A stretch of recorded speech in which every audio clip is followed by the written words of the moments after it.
Allora, amici cari, adesso siamo qui con due dei Vector e vediamo un po' che cazzo ci dicono. As a young musician, you would never imagine that you would make it to something like this and be like, I'm on a stage and there's all these people. That's insane to me. My goal when I was younger was really to be skilled at what I'm doing. Like, my goal was to make something creative and real and, you know, just, it wasn't usually about like playing bigger shows, but then as you start to grow, it's like, it's kind of crazy, but I would have never guessed we would have made it half as far as we did, you know? Yeah, which is also, I mean, it's just as cool. You get to share with even more people, and it's exciting. When I was a really little kid, I wanted to be a limo driver. Yeah, of course, because we kind of struggle against the whole rock business. And we fight against the cliches and too many bands, like many bands, you know. Too many bands, like many bands. So I think, you know, it's very important that you, if you want to think about the future of rock music, I think it's good that you must think open. When you get your inspiration for your music from other bands, or I don't know. No. He speaks just about Converge all the time. So the rest is not Converge, but he listens just gent music and black metal music. I'm a big music fan myself, you know. Before I played music, I listened to music.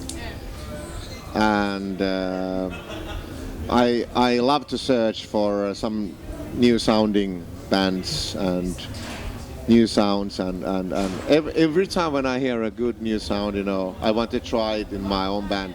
We're inspired by a lot of bands because we all listen to very different kind of metal in the band. This guy is a huge fan of Meshuggah. This guy just likes Symphony X. I like some bands just like Job for a Cowboy or the Black Dahlia Murder. Yeah. Americans imagine Europe as like the heaven of metal. It's just like, oh, someday I will get, you know, it's just, everything's so much bigger and more badass over here. You guys have such, all these, not just Hellfest, but there's so many cool summer fests that are amazing, and obviously so many good bands, and the fans are so stoked. Compared to American fans, the fans are like, ah, they're so much more, they're not that the Americans aren't, but they're just, you know, they're so rabid. It's great, it's great. What is for you extreme music?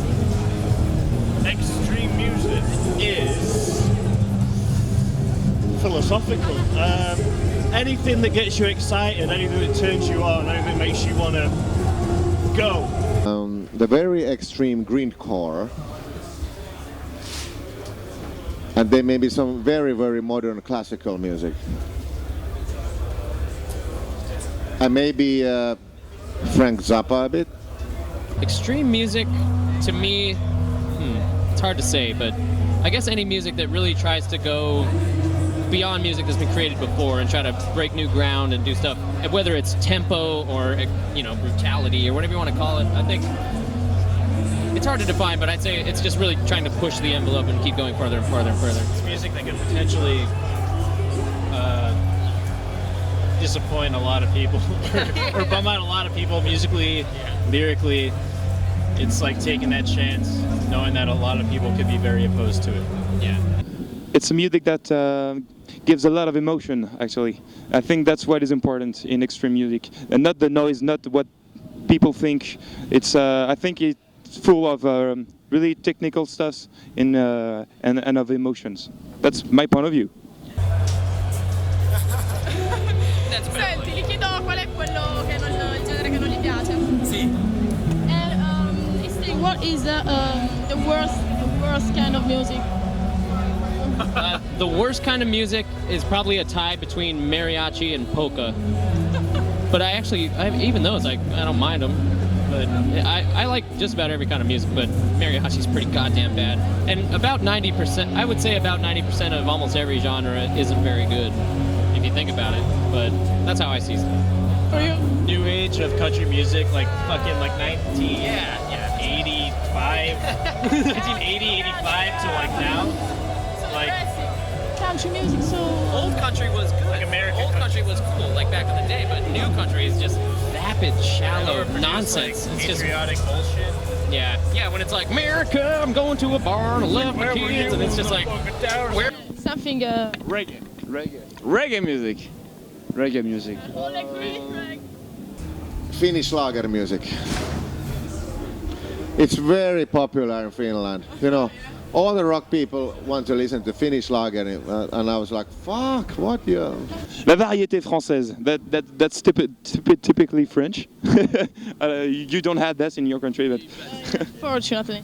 A rise in sort of a really strange hybrid of like electronica, funk, disco music in UK in indie bands that I think I despise because it's basically just it's just churned out like a pop factory kind of thing. Like they get a formula and they kind of just stick to it, and it's just Anything in the chart pretty much sucks. Also for you, so. anything that's popular. What is your favorite part between recording, play live, or write your music? What do you prefer? Good question. I like them all, but yeah, somehow maybe the most important feeling is when you think that you create a good song. I don't know if it's in hotel room, in a bus, home, rehearsal room, but the feeling when you have some good idea. That's maybe the most. It's like a mental orgasm.